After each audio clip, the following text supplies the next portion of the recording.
Shalom, selamat pagi.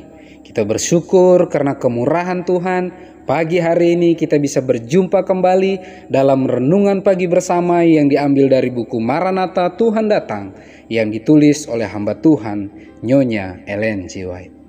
Sebelumnya mari kita sama-sama berdoa. Ya Tuhan Allah Bapa kami siap untuk merenungkan firman-Mu. Berbicaralah ya Tuhan, tuntun kami, bantu kami untuk lebih peka akan kehendak Tuhan. Dalam nama Yesus kami berdoa, amin. Pekabaran firman Tuhan pada pagi hari ini berjudul, Pakaian Putih Dituntut. Ayat intinya diambil dari Matius 22 ayat yang ke-11 dan yang ke-12. Ketika raja itu masuk untuk bertemu dengan tamu-tamu itu, ia melihat seorang yang tidak berpakaian pesta. Ia berkata kepadanya, "Hai saudara, bagaimana engkau masuk kemari dengan tidak mengenakan pakaian pesta?" Keterangannya, dengan pakaian pesta dalam perumpamaan itu dilambangkan tabiat murni yang tidak bercacat yang harus dimiliki oleh para pengikut Kristus yang sejati. Kepada gereja telah dikaruniai supaya memakan kain lenan halus yang berkilau-kilauan dan yang putih bersih, tanpa cacat atau kerut atau yang serupa itu. Wahyu 19 ayat yang ke-8. Kain putih itu menurut kitab suci adalah perbuatan-perbuatan yang benar dari orang-orang kudus. Efesus 5 ayat yang ke-27. Itulah kebenaran Kristus, yaitu tabiatnya sendiri yang tidak bercacat yang melalui iman dikenakan kepada semua yang menerima Dia sebagai juru selamat pribadi mereka. Jubah putih kesucian dulu dipakai oleh orang tua kita yang pertama ketika mereka ditaruh oleh Allah di Eden yang suci. Tetapi ketika dosa masuk, mereka memutuskan hubungan mereka dengan Allah dan terang yang menyelubungi meninggalkan mereka. Tidak ada yang dapat dilakukan manusia untuk mengganti pakaian kesuciannya yang hilang itu. Hanyalah selimut yang disediakan Kristus sendiri dapat menjadikan kita layak muncul di hadirat Allah. Selimut ini, jubah kebenarannya sendiri, akan dikenakan Kristus kepada setiap jiwa yang bertobat dan percaya.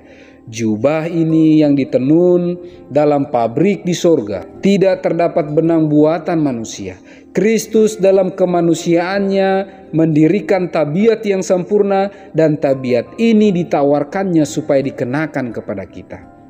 Segala kesalehan kami seperti kain kotor. Yesaya 64 ayat yang ke-6. Segala sesuatu yang dapat kita lakukan sendiri dikotori oleh dosa. Tetapi Anak Allah telah menyatakan dirinya supaya ia menghapus segala dosa, dan di dalam Dia tidak ada dosa. 1 Yohanes 3 ayat yang ke-5. Dengan penurutannya yang sempurna, Ia telah menjadikan tidak mustahil bagi setiap manusia untuk menurut perintah-perintah Allah. Bila kita menyerahkan diri kita sendiri kepada Kristus, hati disatukan dengan hatinya, kemauan dipadukan dengan kemauannya, pikiran menjadi satu dengan pikirannya, pikiran telah ditawan kepadanya, maka kita akan menghidupkan kehidupannya. Inilah yang dinamakan berpakaian pakaian kebenaran. Kemudian ketika Tuhan memandang kepada kita, Ia melihat bukan baju yang terbuat dari daun ara, bukan ketelanjangan dan kerusakan dosa, tetapi jubah kebenarannya sendiri, yaitu penurutan yang sempurna kepada hukum Yehova. Pakaian putih dituntut. Dan dengan jelas pekabaran firman Tuhan pada pagi hari ini menyatakan bahwa pakaian putih itu adalah tabiat yang Kristus miliki. Sebagai manusia yang berdosa, kebenaran kita, tingkah laku baik kita adalah seperti kain kotor yang tidak akan pernah bersih dengan usaha sebaik mungkin yang kita miliki.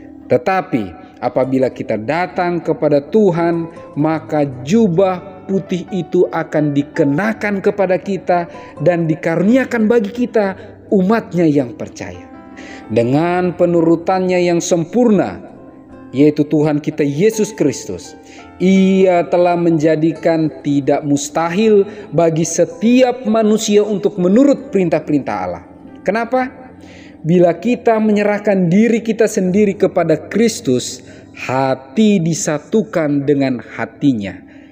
Kemauan dipadukan dengan kemauannya, pikiran menjadi satu dengan pikirannya, pikiran telah ditawan kepadanya, maka kita akan menghidupkan kehidupannya. Inilah yang dinamakan berpakaian, pakaian kebenarannya. Luar biasa jaminan keselamatan yang kita bisa miliki, yang hanya dapat Kristus berikan bagi kita.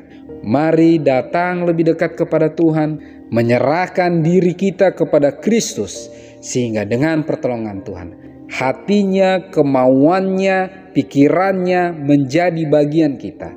Kehidupan Kristus akan hidup nyata dalam kehidupan kita. Mari kita sama-sama berdoa. Ya Tuhan, terima kasih banyak Engkau telah memberikan contoh teladan yang baik dalam penurutan, dan apabila kami menyerahkan hidup kami ke dalam tangan kendali kuasa-Mu, maka Engkau akan memberikan hati, kemauan, pikiran, dan kehidupan-Mu dalam kehidupan kami. Kami butuh pertolongan Tuhan, agar kami terus menyerahkan hidup kami dikendalikan oleh kuasa Roh Suci Tuhan.